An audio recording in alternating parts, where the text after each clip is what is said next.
All right, here we are. You made it. Yes. Thanks for having me. Thanks for coming. Yeah. Coach, how does it feel to be a coach? Oh, it feels great. Have you ever taught before? Yes. Like doing some other work, like camps or teaching kids? Yeah, I taught gymnastics for like about 10, 11 years now. And I have my own private gymnastics practice. Oh, wow. Yeah. So I think I heard about that. Yeah. Mm-hmm. Awesome. I do private lessons. And yeah, I mean, when the gym shut down, I started teaching privates. I like bought equipment and just like did it out the park. Oh, wow. Yeah. Okay, so you grew up doing gymnastics? No. I started at 20 and then I just kind of. No way. At 20 years old? Yeah. Wow. Yeah, and then 30, I was like, let me do jiu-jitsu. So. What made you want to do jiu-jitsu? So I always wanted to train martial arts, but I was raised by my grandma, and she was very against that. She would always be like, you're going to get your teeth knocked out. So I When you were younger? Yeah, and so she just did not want that route for me. And then, yeah. What martial arts did you want to do when you were younger? Kung Fu. Really? Yeah. Yeah, I watched. Why Kung Fu? Yeah. I watched like a lot of Kung Fu movies with my uncle, and I don't know, like he was really into Bruce Lee and Jackie Chan and stuff like that. So we watched all the Kung Fu, and I really wanted to do it. My first one of the first movies that I fell in love with was Crouching Tiger, Hidden Dragon. Okay, I remember that movie. Yeah. I was just obsessed. So I really wanted cool. to be like them. So I would mimic the moves and stuff. But then, yeah, I grew up and I kind of just randomly heard about it from one of my jobs. The guy was training, and when you start training, you kind of talk jiu-jitsu? about it nonstop. He was training here actually. Oh, okay. And he was always talking about it, so I kind of put it in my head. I was like, oh, jiu-jitsu, yeah. And then I would listen to Joe Rogan every once in a while, and he would shout it out. So I was like, man, this keeps popping up. And I actually moved to Burbank and kept driving by, and I was like, I should go there. So I just went through a really insane down part of my life and was like, I need something. I have too much time on my hands. That's cool. Yeah. Nice. Going back to the Kung Fu. Yeah. I remember there was a TV show. Was it David Carradine? I forgot the name of the guy. There was when I was a kid, it was called Kung Fu, and he would travel from town to town, and and then at the end there was a fight scene. He beat everybody up, and he was cool. He used to be a monk. Oh, nice. When he was a kid, grew up in a monastery or whatever, the temple, and then he had these martial arts skills, these kung fu skills, right? And so he would had this wisdom, and then at the end, of course, there was always a fight scene. He didn't want to so fight, cool. but and then I really got into it, and just that martial art kind of. David Carradine, yeah, it was a classic show. Yeah, it was really good, and yeah, I think maybe it was planted that seed for me too, those kinds of things. Yeah, and I always loved the trope of the man who doesn't want to fight but has to. Right. Because I feel like I grew up like that. I was bullied really badly in school, and I never really wanted to fight, but it always kind of my back was always against the wall, and I always had to fight people. So. Where did you go to school? I went to school in Lancaster. Okay. And it was just rough, dude. It was just hard out there. It was just, I was constantly being I was always in trouble, always getting in fights. So I just things you couldn't avoid. Yeah, I was just bullied for being a hyperactive kid, And it's so different from the kids here, the way that people treat their kids in Lancaster versus here. I've experienced so much different styles of parenting, being a coach and just watching people talk to their kids. It's 180% different. It's crazy. The kids over in Lancaster, they don't get treated like the kids here. They don't get talked to like actual people sometimes. I mean, there's you have your people that people really try but it's just like, if I've seen the very stark difference of like people with money and people that don't have money, and like people with money have more patience for their child, like typically, you know, like you have people that like really care. Like my grandma raised me; she really did care, but she's just like up to her head and like stuff. You know?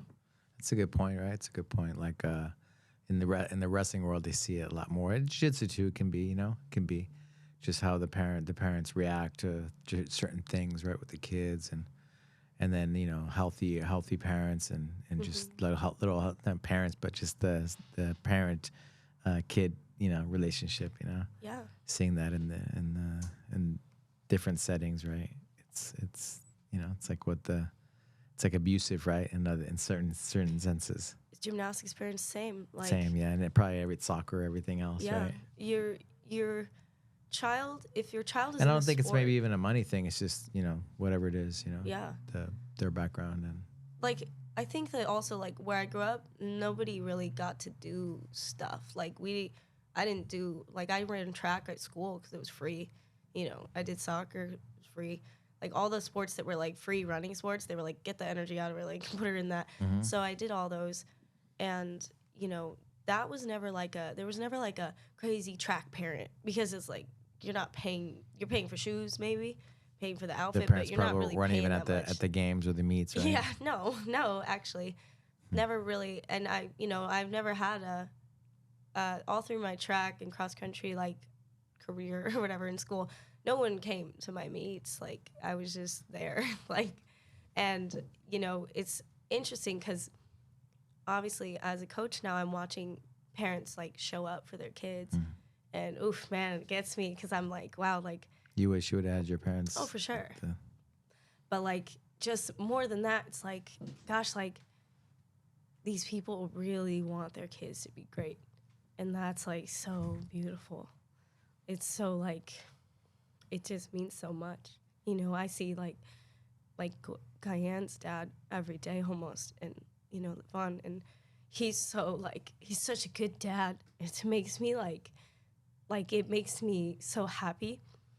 And just like, yeah, just like I always want to talk to him because like he's just like radiates like good, you know, like, and yeah, people that show up for their kids, like I think that's like the highest honor, to be a parent, to be like a good one that stays. Yeah, shows up for the kid, is there for them, right? Yeah.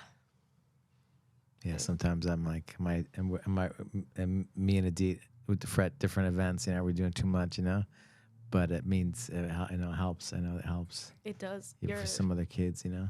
You're always there, like, and that's such a big thing, especially like when you become like, I'm obviously like a grown-up woman now, and like I see the holes in my own person because of what I lacked as a child, and so I'm like, oh, let me, you know, and I'm like, I always joke with my sister, like, I'm my own father, you know, like I'm the one who's like, no, we're not gonna do this today. Like, you need to toughen up, you need to get your head on and keep pushing forward. Like, so I always come off a little like masculine, like, you know, but and like that can hurt me as a woman. Like I'm like always having to be like the tough person because like I didn't have that as a kid.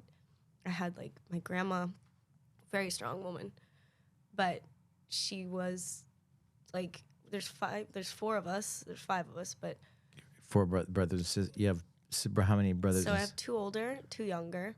Brothers, sisters? Yes, I have 3 sisters, 2 older sisters, 1 younger brother, and 1 younger sister. Okay.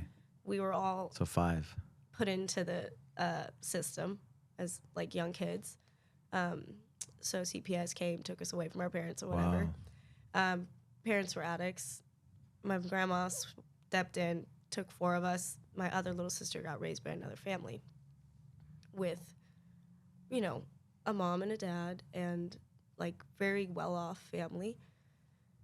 And she has benefited good from it, but there's still like, you know, like we still talk, like I talk to them almost every day. And yeah, like we like see how like it affects us as adults, you know? And like, that's like my thing. Like I so blessed to like work with parents and see how they work and like How do you think it affects you? Oh, well, I think it affects me by like deeply because I'm always thinking like, how can I, you know, like when I see a good parent dynamic, I'm like, how can I achieve that, you know? And it's not, I can't do it myself though. That's the biggest thing is like, I can't just be like, I'm going to be the best mom because I have to have a good father there too. Like the kid needs both.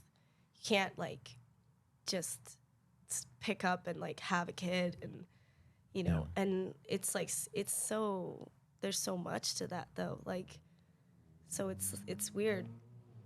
But I mean, the best thing I can do is just like heal myself before I start on that, you know? But it's a long journey. What are some things that you're working on to heal yourself? Jiu-Jitsu is definitely one of them. Even though it wouldn't be like somebody is like, you know, I'm in therapy, I'm doing this work. I have become so much more in control of my emotions since starting this. I am an emotional person, but I was very just like distraught for a long time. Like I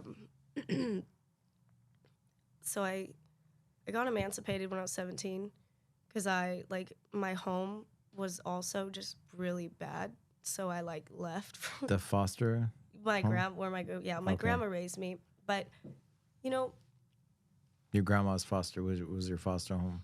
yes, my grandma But has it's nice guardianship. your brothers and sisters got to be in the same house. Yes, 4 of us were in the same house, and that growing up, she worked really hard. Like all glory to her, but you know, there were a lot of things that just like affected us. Like we were taken away from my parents for their drug addiction. How old are you when you left when that happened? I think like 5. Mm. And I do remember like that. I remember that day, but like, you know, it's just like these things happened because, you know, for all reason. They, you know, make me stronger. Sure. So like I don't. Who knows what's good and what's bad, right? Right. And I don't want to ever like be like, you know, like, oh, like I'm a victim of this. Yeah. I just, you know, it happened. My parents it was their first go around too. So, you know, like I love them. I talk to my mom every day. Like she's amazing. But at that time when she had these kids and she was just she was just out of her mind really. And, you know, so I basically, I left at 17 because like there were a lot of things in my house that just like I couldn't like get jive with, like, you know, people that I did live with, like in my house we had a bunch of like strays living, you know, like my uncle, my uncle's girlfriends, my grandpa, his friends, they were all on drugs too. And so I just left. I was like, man, I gotta get out of here. And thank God I did because I really did like kickstart my life from that and just like never looked back. Like I go home, obviously I go and see them, I talk to them every day, but I never looked back in the sense where like I never had a safety net. Like nobody's ever been like, hey, you need money for rent this month? Like I got you. Like, no, dude, I worked at car washes. Like I grinded like to build what I have. And that's why like I'm like proud of that, you know? Like, but I started working on myself in the sense that like I was always like, let me be fit, like let me be physically fit and strong so I can like, you know, just run away or whatever if anything bad happens to me.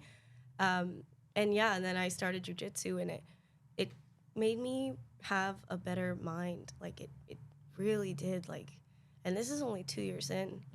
I can't imagine like what I'll be in, you know, 5 years, 10 years. Like I'm so happy I came in like here because I am so much more thoughtful with like how I'm moving like with people and how I'm like even meeting people first time. Like I'm just, because you never know, like you never know who. The difference you can make, Yeah. the impact you can have.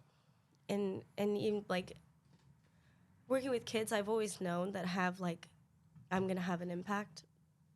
So I have had the ability to like understand like my words are my power and my energy toward them. So that's like helped me coaching here. But yeah, I just I don't know. I've sorry, I'm just rambling. It's okay. That's what we're doing here. Yeah. How did you get into gymnastics after high school? That was just a random time. I was going to Valley College. I was like. So after emancipated? Mm-hmm. Okay, you were 17. So I emancipated. Okay, well, I So emancipated. you moved out? I moved to Humboldt County. Wow, up north, huh? Wow. Yeah, dude. Well, I didn't big old redwoods and stuff. I didn't even move. I left with a suitcase and $200. And my family was really mad at me because I had just given my grandma the emancipation papers. She told me, "Are you serious?" Like, and I went through it all because I was just so. Me and my grandpa had a really tumultuous relationship. It was just bad, dude. So I was like, I gotta get out of here. So I gave her that paper. She said, "Don't you ever come back here then." And I left. Okay. And then I lived up north, basically trying to go to college, but I didn't. Why did you go up there? Because I wanted to trim weed. I wanted to, like, Okay. my parents knew people who had grows. Yeah. Okay. So, like, they had weed grows up there in Garberville and McKinleyville and, like, all the Emerald Triangle. Okay. I just went up there, started trimming weed, earned a bunch of money. Then I also was on psychedelics for like 9 months in my life. So that like put me out of my head. And I was just so young and so dumb. So turned 18 up there, was just on acid the whole time. Came back just out of my mind, lived with my aunt for a little bit. I appreciate being vulnerable and being real honest and being That's all real. I can be, dude. I'm That's literally beautiful. Yeah. But I live with my aunt. She was another wild card, also on drugs. Just I was like, here we go again. Like, fuck, I don't want to be in this situation. Found my way out of there after years of like a weird dynamic. Mm-hmm. And then I just kind of lived on my own, like, and just like tried to keep, because like LA will try and either push a woman like toward like, okay, sell yourself and like make where you can and just use men to like climb, or you can like just be a regular worker and suffer. And so I was like, let me just be a regular worker and suffer, because I don't want to like, I'm watching a lot of women in my life do that, and it just grossed me out. It made me like not respect them as much. And yeah, it was really hard to watch.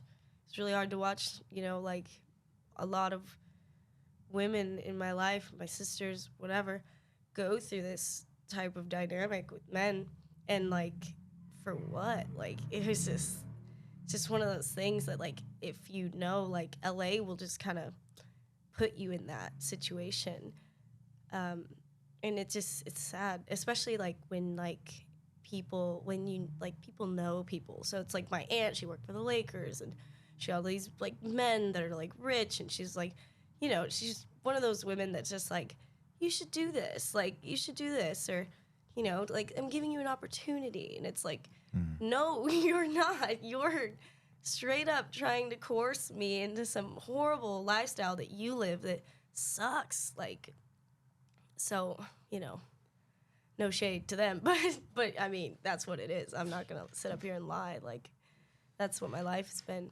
You think there's a way to come back from that? I think you can always turn your life around. I think you can always make better choices, and you can always be an example, especially like since I was like so much younger, I looked up to her. I think that she could always try to do that, but I think there comes a point when you've manipulated so much that your word means nothing. So, like that's terrible. But sorry, I'm getting a little It's okay. It's okay. a little mucky here. It's okay. So going back to gymnastics, how did you get into you said you started when you were 20, right? So you finish high school, you go up north, and you're back to LA. What made you want to come back to LA? I had to. Okay. I had to come back. I got into a lot of really horrible situations up north. Okay. Just being put on like you go into these trim jobs and they're like, okay, you're gonna trim, like you gotta finish the job because we don't want you to leave until you're done. So if you try to leave before you're done, you can't leave. So it's like weird vibes. Like they control you. Yeah. Kinda. And I worked for a couple different like growers that were, like they're big, they're growing, they're pushing a lot of weight. So that situation was just like, I was like, I can't keep doing this. Like, this is scary for me. I don't really know what these people are capable of. Yeah. And, they're all strapped. So you're like, you don't really want to like, stand up for yourself and be like, no, I'm leaving. Because they're just going to be like, sit down. But so I just was like, I got to get out of here, dude. And figured out my mom actually got me home. Like, my mom actually, like, made some calls and, like, got me off a farm and, like, on a truck. And, like, kind of late at night. And just the next day I was on a bus going home. And, yeah. And then I came back and couldn't live with my grandma anymore. I considered it for, like, a second. But I knew that, like, that's just not an option, unfortunately, which I'm glad about now, but at the time I was so sad about because I was like, what am I gonna do? Like, so then I just lived with my aunt, for a bit and did all that song and dance, and then I eventually moved out of hers and got my own spot in like near Valley College, and Craigslist really helped me there. Just moved into these little Filipino couple home. Like, they were so cute. Oh, you rented, like, a room? Yeah. I rented a room from them, and they basically adopted me as their, like, non-daughter. Like, they would always, like, tell me stuff like, are you crying again from a boy? And I'd be like, no. Like, yeah, and she'd be like, you're not married. What are you doing? Like, she was so funny. Her name was Luisa, and she was very strict with me, even though I was like a 20-year-old, like 21, and she was just like, why are you showing up so late? And I was like, I'm sorry. So she made sure that like I kind of like stayed in a good, like, she was like, routine, asking me about school schedule. And stuff. And kept me on my toes. And I was a big pothead then too. So I was just like, wanted to smoke weed, and she was so against it. She was very religious, so she like would smell weed on me and be like, Destinee. Like, she would get really mad. So I would try and like hide it kinda, but also I was like, well, I'm paying for this place, but yeah, it was a weird dynamic. She was definitely like my adopted Filipino mother for a bit. And and then Did it help you? It did. It helped me because it gave me their relationship gave me like hope for like a real marriage, because they were married, they didn't have kids, they traveled all around the world, they just they loved each other, and they were super wholesome. So it like showed me like a real relationship. Obviously I did have my grandparents to look up to, but their relationship was a little rough, and my grandma was just, in her generation, you just don't leave, ever. You don't leave no matter what. And so this relationship was different because it was like, they definitely chose each other daily. Like, like... What's your last name? Laney. Laney. Mm-hmm. Yeah. And that's my dad's last name. My dad was definitely a Rolling Stone type of guy. Like, very... not a good example, but an example, like he went to prison for many years for trafficking drugs. And I didn't truly understand the state of that. Like, when I was a kid, I was like, what? Why are they taking my dad? Like, and then as I got older, I realized like, oh, like he was really bad. Like, but not like to me personally. He was never a bad, like, I mean, he was Choices, right? Yeah. Choices we make. But he's around, you know. Every once in a while he'll call me and we'll chat or whatever. Like, I don't have like any bad vibes to him. He made his decisions. He was an addict, and that's a disease, you know. But yeah, I always envy like parents with their kids that are like, they're just like speaking to them well, and they're like, you know, choosing them, and they're not on drugs, and like, it's just such a nice thing to see. Because a lot of Lancaster, like, I'm not like one off, like a ton of my friends growing up were raised by their grandmas. Was it your nephew that you brought in? Yeah. Your nephew. That's Anakin, my sister's kid. Anakin. Yeah. Anakin Skywalker. Yep. And he really is a Jedi. He's so cool. He's such a, like, he has a very strong mind and a very intuitive, like, energy. He's so smart, and he can feel like when you're feeling bad. Like, he knows. He's always been that way ever since a little kid. He's always been so sensitive and just so, like, great. Like, and it's such a blessing for my sister because she's had a rough one too. Mm-hmm. So going back, you came to LA, and then you were in the Filipino. Yeah. You had the Filipino mom and household, and then you were going to Valley College. Yeah. So I went to Valley College in the hopes that I could do, like, that I could finish and like become like a vocalist. A vocalist? Mm-hmm. Okay. So I was really... So you sing? Yeah.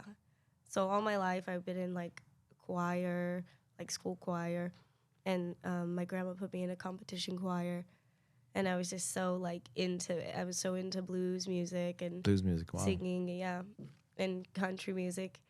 And yeah, that's what I was like for a long time. I was like, I'm gonna sing country or blues, and like Patsy Cline, and yeah, that was my goal. Mm-hmm. And then I just kind of, I don't know, I just got like, I had for the first time in my life felt not confident. That you're able to finish it? In myself, which I never felt as a kid. I think it was like after I started like to date, because I never dated in school, never had a boyfriend in high school or anything. And after I came back, that's like the first time I ever really had like a boyfriend. And I think like that like snapped something in me where I was like, I had like insecurity for the first time in my life, which was crazy. But I think that it was always there. I just think that I never paid attention to it because I was just always so like, no, I'm gonna make it out of here. Like, I'm a star. Like, so yeah. And I just, after just going through vocalist, I didn't finish. I was just kind of like, I hate school. I don't want to do this anymore. Never was good at school growing up. Always so distracted.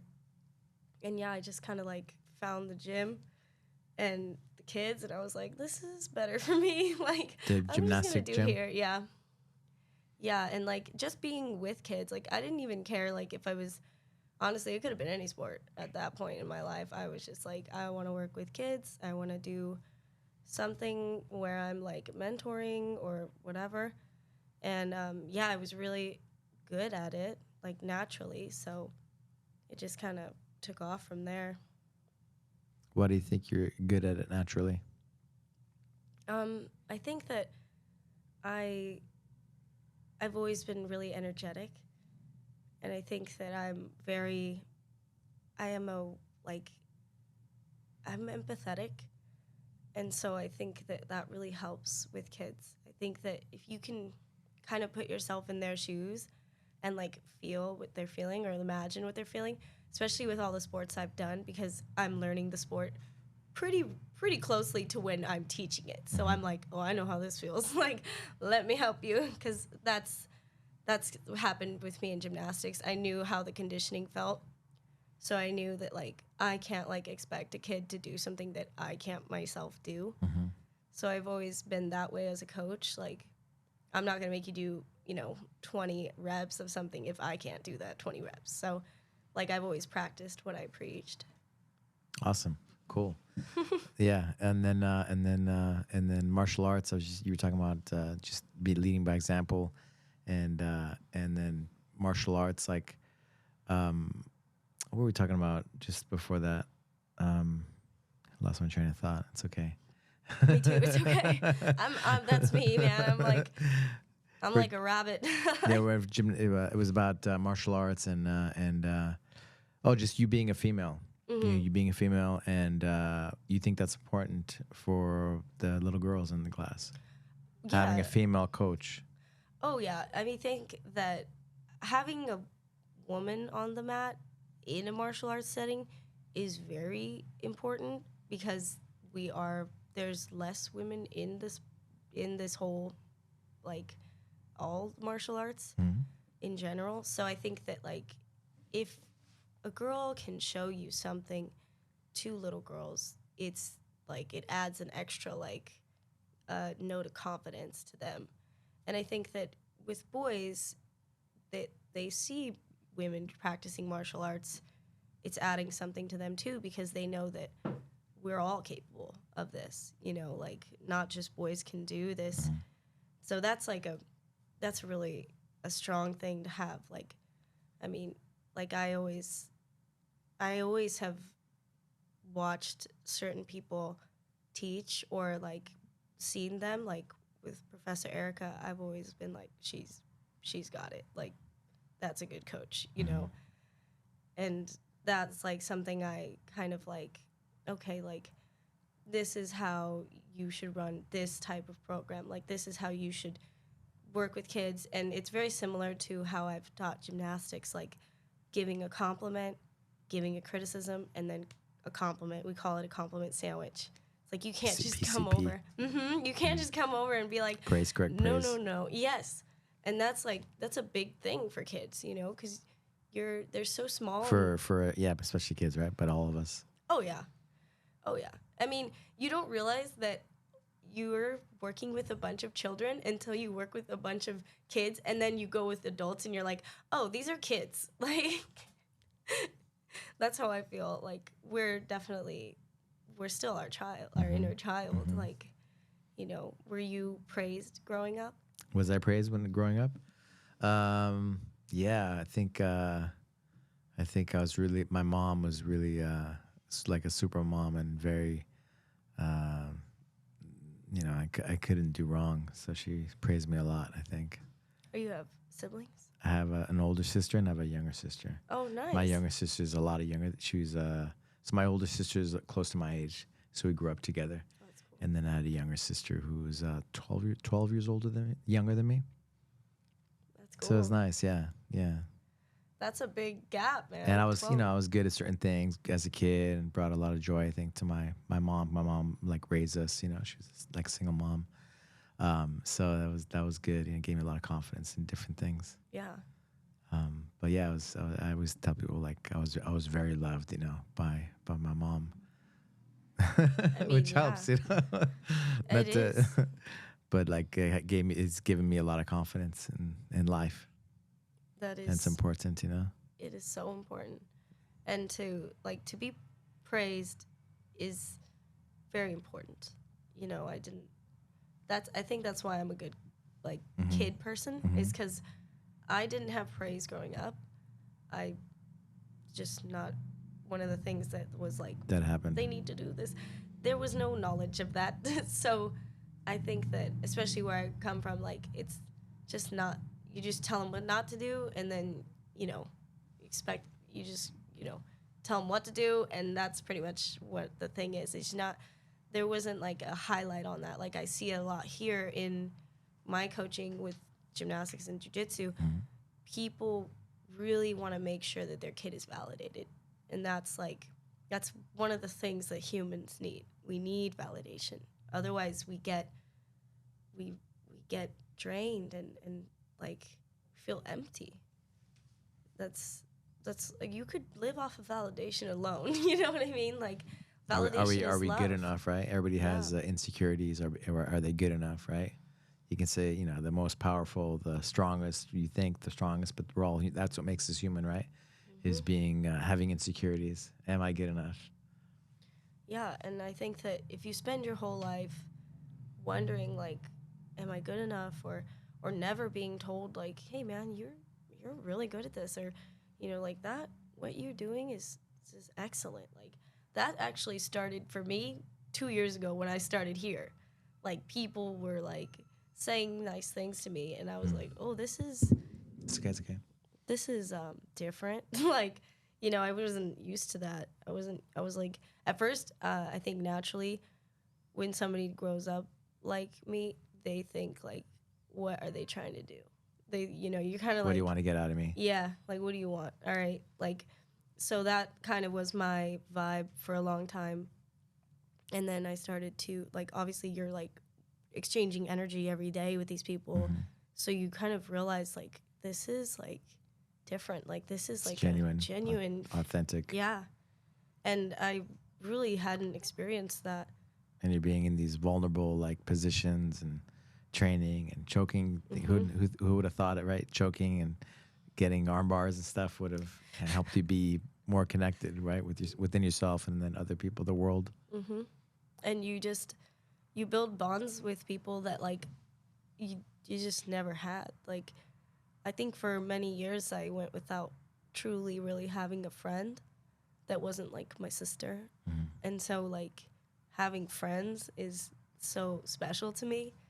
It like I could explode with like happiness, like, because I just feel it. And even on the way here, like when I'm driving to jiu-jitsu, almost every night I'm so excited and I'm just so like happy. Like it's such a different feeling. Like it's so good. Like, and that's why I wanted my nephew to do it, because I was like, oh, you need this. Like you need to feel what I feel. Like this feeling of like validation and true like community is so special. And he struggles with making friends because he's autistic, and so he doesn't get some social cues. So he just like him building in this closes up. And yeah, or well, he really is open and he wants to make friends, but it just obviously like where he's going to school in Lancaster, the kids are different out there. They're not empathetic, but it's not the kids' fault. It's more like the parenting at home. It just doesn't like teenagers it's a tough age, right? Oh yeah, and they're rough. They're rough. They're trying to find their own selves, and they think like being mean to somebody, they're being mean to everybody. Which is crazy because he's actually bigger than most of those kids. Like, but he's getting bullied, and so we're like, I was telling my sister, I was like, you need to put him in jiu-jitsu. This was like last year, and I was like, please, like I would just tell him. How far is Santa Clarita from Lancaster? Santa Clarita it's like on the way up here. Right. So it's like off the 14, I think. But it's not that bad. It's like 25 minutes. Okay. It's like an hour to here ish. Yeah. But I mean, my sister doesn't mind coming just because she's like, he needs stuff. Like he plays the saxophone and he's pretty good at it. Nice. But he plays the sax, and so he's kind of like he's really getting into like his personality right now. And he's big, so I was like, he's always been strong. He needs to do either wrestling or jiu-jitsu. Do they have wrestling in the school? I don't think so, no. But that would be the next step for him. He's he's a freshman? He's about to be. Okay, so maybe you can find a school that has wrestling. Yeah. And I'm so excited for him because he like got into band and then got into like the special like more advanced band like recently too. So he picks something, and if he really likes it, he's good at it. Like nice. And I know he'll be good at jiu-jitsu because it's just gonna take him like a couple of months to get to like really work out the movements. And that's what I was telling him. This was me. I was like, you have no idea, Anakin. Like I suffered. Like I would just like leave class, like get in my car and like cry because I was so like, why am I losing? Like I didn't understand how to lose at first. You're talking about community and trust and this and that, and then I was going to bring it up about the Mufflegate, Yeah. I knew you. Kevin said you would bring this up, Smothergate. The Smothergate. Yeah. What do you think? What do you think about that? Well, it was, I just got it from the coaches because they were kind of Yeah. complaining to each other. We shouldn't be doing that. That shouldn't be legal. But then there's like techniques, right? Like mother's milk, where you kind of smother them anyway. So it's like it is what it is. What's my take on that? Because it was at an in-house tournament, Yeah. and it should be like a little less, less crazy. But I don't know. It's not wrong. So in my defense, I didn't know about the smothering. I didn't know that you could do that. I thought that there was never a thought in my mind. Like sometimes people touch your face in rolling, and you're like, ew, like get your sweaty hand off me. But like Marco, he would always joke with me and be like, boom, like straight up put his sweaty hand on my face. And it was always kind of a joke, like, because I was always so like freaked out by that. Mm-hmm. So then I asked. I think in IBJJF, you can't put your hands on their face, I think Kevin might have actually broke it down because like you could poke someone's eye. Right. And but yeah, so that like came into my head as a joke at first, like, oh, if anything, I'll just smother them and then like whatever. But also I was white belt and I was super spazzy, so I just like I had no end concept, and I lost a friend that day, which really was like, yeah.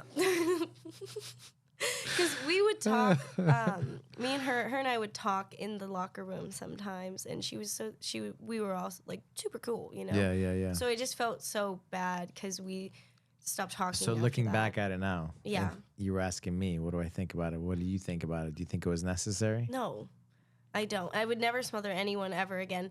Unless it's like a mother's milk type of situation, which I do high mount a lot. Like that's kind of for no gi, it's like one of the go-tos. But as far as like putting my hands on a girl's face for a competition, I just think that there's other ways. There's so many other ways, right? Yeah.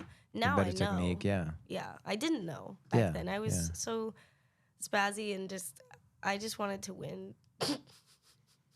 I just wanted to win because I had pride. Yeah. So where does this competitive nature come from? You wanting to, like, being confident when you were a kid, like, where does that confidence come from? I have no idea. Like, honestly, I'm going to go here. I'm going to go up Northern California. I'm going to do this. I'm going to do that. I'm going to go down. I'm going to do this. I was pretty fearless growing up. Doing sports because you grew up playing sports. Mm-hmm. My grandpa gave me a lot of, like, confidence, honestly. He's the reason I would get into a ton of fights because he would tell me, like, don't let anyone push you around. Like, you're not someone who's going to get bullied. You're going to fight them, and you're going to kick their ass and take their name. And that was, like, his saying, like, kick ass and take names. Mm-hmm. So I like, would never back down because I knew he would always back me up. Like, even at his funeral, like, I told a story about that, like, how he kind of encouraged me to fight. And my grandma was, like, so against it. She was like, do not fight. Just run away. Try to just run away and tell someone. And my grandpa was like, do not run away. You fight them because if you run away, they're going to keep coming after you. So fight them and make sure that they know that every time they're going to have a bully session with you or they're going to try and push you around, that you're going to fight. Because that's not happening. So, like, it was, like, totally opposite. Like, How did that lesson serve you for your life? Instead of running away from the situation, facing it and fighting it. I think that I am not necessarily, I'm kind of a confrontational, like, let's get it out on the table type of person. Like, if I feel something between someone, I'm like, what's up? Like, let's talk about it. Because a lot of people want to, like, especially as women, like, if it's another woman, we want to just, like, let it carry on and maybe just phase out as friends or whatever. Or phase out, like, even if it's your employer or whatever, like, we'll just kind of let it settle and, like, we'll let it eat us alive, really. But I will not do that. I will, like, go for it. I'll, like, hit the bull with the horns. Like, I'll run at it. Like, because I'm, like... Run towards the bullets. Like you said, yeah. No, you do. You did. You told me to run towards the bullets, and I've been saying that. What was that? It's Was that at true. the last tournament? Mm. And I did. What was the story? Kevin told me something. About the interview or? No, it was what was it for? Oh, the interview. Was it the Jiu-Jitsu World League interview? Yeah, and they did a whole interview. Then they asked you, and then they asked me like, what makes you like something like along the lines of like, what makes you they confident? featured you, yeah, Jiu-Jitsu World League. Was it last weekend? Yeah. This weekend. Yeah, I'm still on the high of winning. And that's another thing that makes me like confident to try and even just go out there. I'll be confident and lose because I'm like, at least I did it. Like that's how I was growing up when I would get in fights. Like I would lose most of those fights, actually all of them. And I was like, well, at least I fought. Like I was so like, respect, yeah. And that's like the hood side of my family. They're like, well, at least you fought. Who cares? Like nobody's gonna push you around. It's true. It's that man, that man in the arena quote, the Roosevelt quote. I don't know. Can you pull it up real quick? Just about how about going for it, right? Like you're not with the people that they talk about it, but they didn't do good. They didn't go for it. The man in the arena is the one that valiantly like tries again and again, even if they lose, right? But it's the man in the arena is what counts, not the people that just talk about it and judge and whatever. Oh, he lost, but you did it. You're doing it. Yeah, and I mean that's. Yeah, nah. I'm gonna read it. The man in the arena, it's not the critic who counts, not the man who points out how the strong man stumbles or the doer of deeds could have done them better. The credit belongs to the man who is actually in the arena, whose face is marred by dust and sweat and blood, who strives valiantly, who errs, who comes up short again and again, who spends himself in a worthy cause, who at the best knows in the end the triumph of high achievement, and who at the worst, if he fails, at least fails while daring greatly, so that his place shall never be with those cold and timid souls who neither know victory nor defeat. The president, the Theodore Roosevelt. Yeah, that's an amazing quote, and it makes me think about like, obviously I'm a 32-year-old woman, and I'm like, I just started this craft of jiu-jitsu. And when I first started, people were like, are you going to compete? And I'm like, no. It's a really high-level mindset, right? Your grandfather taught you. I was like, I respect. That's it's really cool. Like, and then you telling the story, I lost most of or all of them, whatever. But the fact that you're like, you're not scared to try. Yeah.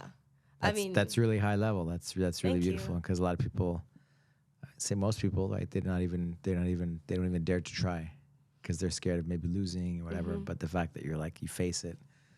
Well, that's one of the things that I've realized with this sport is that you won't really, like, you could progress with time. Obviously, your muscle memory, things will kick in.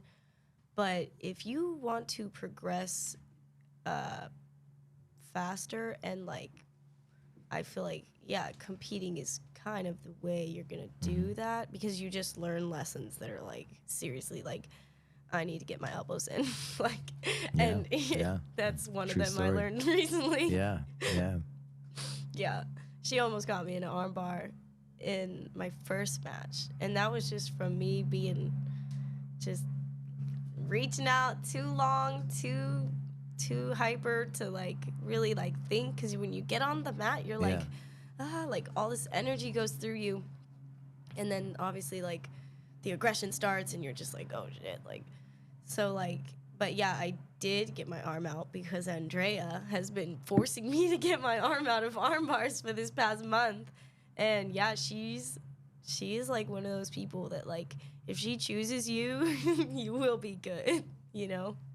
At least that's how I feel about the gym in general. Like, Andrea is a really great, she's really great at jiu-jitsu. And she is, not only has she gotten her black belt, but she's like, I'm going to keep getting better. Like, she's such a good example of that. And, like, she is, like, if I didn't, like, train with her, I definitely would have lost, like, because she was just on me, dude. And like, it wasn't even like she was harping at me, but she just kind of like, I don't know, she just gave me her jiu-jitsu, like, she has a good, I don't know how you say it, like fight IQ or, you know, whatever it is. She's just, she's really good at that and knows kind of like what could happen. So she like made me go through these things with her and like kept pulling my arm out of the arm bar, or like if I tried to do something weird, she'd be like, "You're gonna lose points like that." So like it like stuck it in my brain. Awesome. That's it. Do you see yourself getting your black belt one day? Yeah. I will give all of my body to get there. Yeah, definitely. I want that, and that is what would make me like die happy. Like if I can get there, I have no like I'm gonna build this goal, or obviously I want a family. That's like a really high honor, but I think that that's very close there, you know, like to achieve that and to show like this is me. I can stick through. I can get this. I can do something in my life, you know. Yeah. Yeah, awesome. I look forward to you seeing you get your black belt one day. Yeah, me too. And I hope it's from you. Yeah, I hope so too. Yeah, we'll keep it up. You're on the right track. You're doing great. Getting featured by Jiu-Jitsu World League, winning tournaments, you know, now giving back, right? Helping kids. It's beautiful. That's what it's about, you know. That's what it's about. And I think you have a special superpower, especially with your background, because you're going to care more. You're going to know what it means on the other side, right, of not having certain things. Thank you. So I appreciate you. It's beautiful. Thank you. That's what it's about. Yeah, thank you.